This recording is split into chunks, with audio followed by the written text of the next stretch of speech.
If I go back to the moment before starting my PhD, I wouldn't change my topic. I wouldn't tell myself to work harder. I would tell myself that I enter a new chapter of my life that is most confusing, slow, but also one of the most transformative chapters. Progress is much slower than you think it is. When you start your PhD, you always imagine publishing papers, collaborating, doing experiments, presenting at conferences. In reality, there were plenty of ethics approvals, project design, failed ideas, participant recruitment, and sometimes the whole months could pass by without a thing happening. And that doesn't necessarily mean that you do not do enough.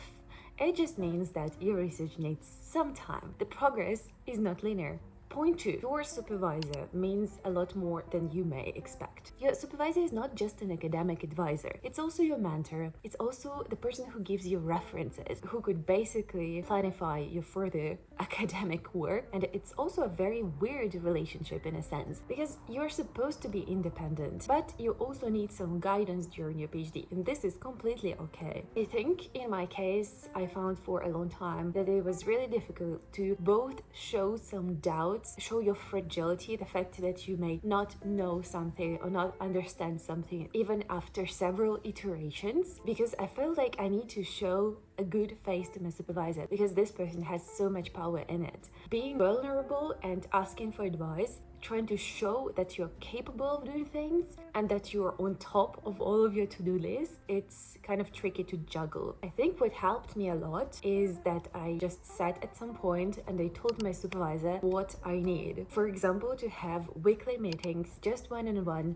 not project related, or sometimes it's good, but related to all of my questions, where I can kind of ask for guidance, ask for what I'm gonna be doing further with my data, with my problems, or with my interns, or conferences I go to. And I think it changed the situation a lot just because I got some time when I was allowing myself, more than my supervisor actually did to me, I allowed myself to be not perfect and ask things. And at some point I also asked my supervisor to give me deadlines just because without them I felt lost. This feeling when you're ready, it's not necessarily a feeling, it's just your decision, internal deadline, to see how the progress is going, to be the most productive with your supervisor, because usually how it happens, you accept it for a program, and then for 3, 4, 5 years you cannot actually change the person you're working with. More people you try to collaborate with, the easier you see what kind of mentor you need at work so that you can do your job in the most efficient way. So far I've been very lucky with all of the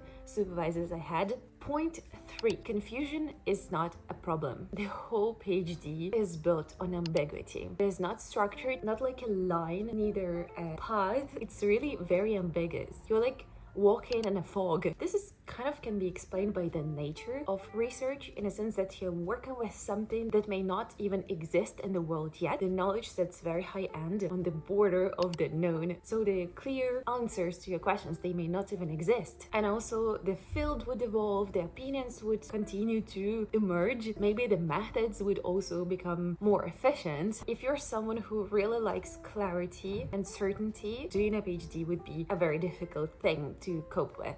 But again, confusion and ambiguity is just a part of research. It doesn't mean that you're doing something wrong. Point 4. Your motivation is not stable. You have to accept it. As I told you before, the progress is not linear. Sometimes it feels like you can spend 4 months of doing nothing and then progress in 1 week. The research is very much of a parallel process, so there are few things that are going on at the same time. For example, to publish a paper, you need like on average 1 year. You're not gonna get all of your results on day 1. There are obviously periods of doubt, maybe even some moments when you're bored. For me, that arrived when I had to test lots of children in a very short time. So all of my days were basically me coming to the office and testing, saying the same thing all over again, the repetitive pattern. There could also be times of low energy, and those are the things that you can barely control. What people usually tend to do is that they rely on discipline, and I agree that discipline is an important thing,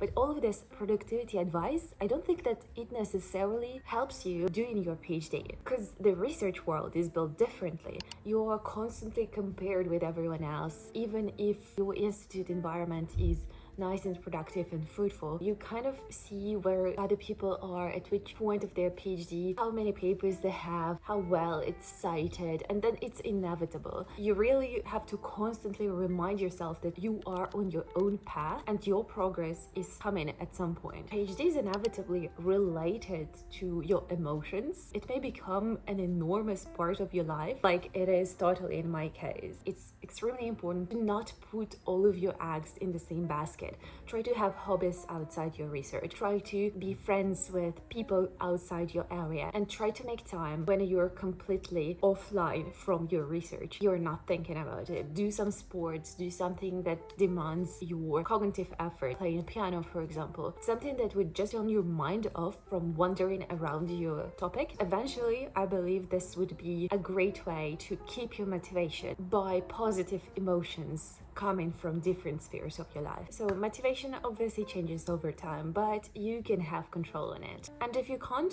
maybe just let it go for the moment. Point 5. Everyone feels lost at some point. Even if people tell their successful stories, even if they post on LinkedIn, try to focus on your own path. Again, very related to the previous point. I would say that clarity in your head, it comes a lot from focusing on what you are doing. Remember that you can do everything, but not at the same time. So if you put enough effort in one very specific thing, you will succeed. You just need to define this thing and not being distracted by everyone else's successes and trying to compare yourself. When people feel lost during their PhD, they may not show it very openly. I almost feel like it's a very invisible experience.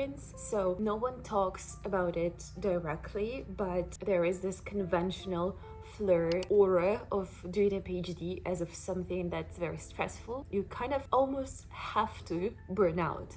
I do not think we have to normalize those things, but be aware that people around you are most likely experiencing more or less the same low points. Easiest solution for that would be to try to go to your supervisor, say out loud that you lost the direction, ask for some anchors to use in order to move forward. If not your supervisor, you can find some mentors in a similar field or in a completely different field, but with a career of a researcher or a scientist. And also, if you see people struggling, that would be really great to find some time and effort to reassure them, to encourage them a little bit, because we are all going through this thing that's completely unexpected. At school, you were not taught in the same way as you are supposed to tackle problems during your PhD. So it's okay to feel lost. It's okay to feel disoriented. You don't have to do it all alone. Remember, you do not need the full clarity to keep moving forward. You are doing good and maybe even better than you think.